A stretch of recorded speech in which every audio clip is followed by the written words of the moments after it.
我用陶瓷做了一个大力神杯。这里是景德镇，一个陶瓷艺术的天堂。在这里，我又学了一项新的非遗技艺——泥塑。没有想到一来就遇上了暴雨。要做世界杯，首先我们得选泥。从来没有想过，居然有这么多种泥。先捏好底座的部分，中间需要中空，壁厚需要在2厘米左右，不然会塌掉。地球的部分，中间用纸做心，这样火一烧就中空了。把球体和底座连接起来，就可以开始制作外面的人物部分了。塑形的时间需要越短越好。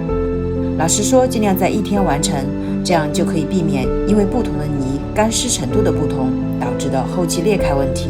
但是这个底我就足足做了3天。地球上面的大陆部分，我采用的是泥片，将泥擀薄以后，把大陆的图形按在上面，就可以刻出一个同样的形状，然后逐个进行拼贴。我们的台湾是不可分割的一部分，一定要完整的安放上去。海洋的部分，这里刻上了水浪，底座下面用相同的方法刻上 FIFA World Cup 字样，最后再用水修饰一下细节。那接下来就让我们静等半个月的时间。开窑啦！啊，竟然炸开了！为什么？到底是为什么？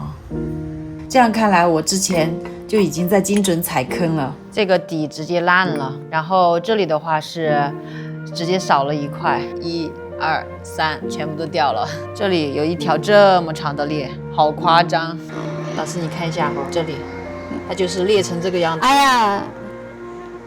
这个上面的是有点难度，因为太脆了，修复难度有点高。这都是各种因素啊。第一没干透，第二就是没做垫饼。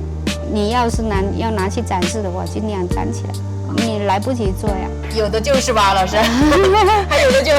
而且你要知道陶瓷的一个过程，你一定要超过45天的预算，因为泥巴干真的是要一个过程，太着急了。然后一定要烘干，低温烘干，你要80度，要烤1天1夜，真正干透。接下来我们就开始补吧。这里用到的是陶瓷胶，过程中也遇到了一些困难，边和老师视频边修复，裂和缝隙都修复好了以后，这一块是直接缺失了。这里我用的是 AB 补土来进行修复，重新构建了人物的身体部分。原本计划是在表面低温烤金的，但是现在只有换成贴金布的方法了。先用金色喷漆打底，会让底色更加的干净。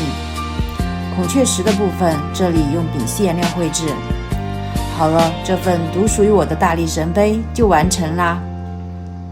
虽然这个大力神杯还不算完美，但是当它完成的那一刻，我也感到了无比的欣慰。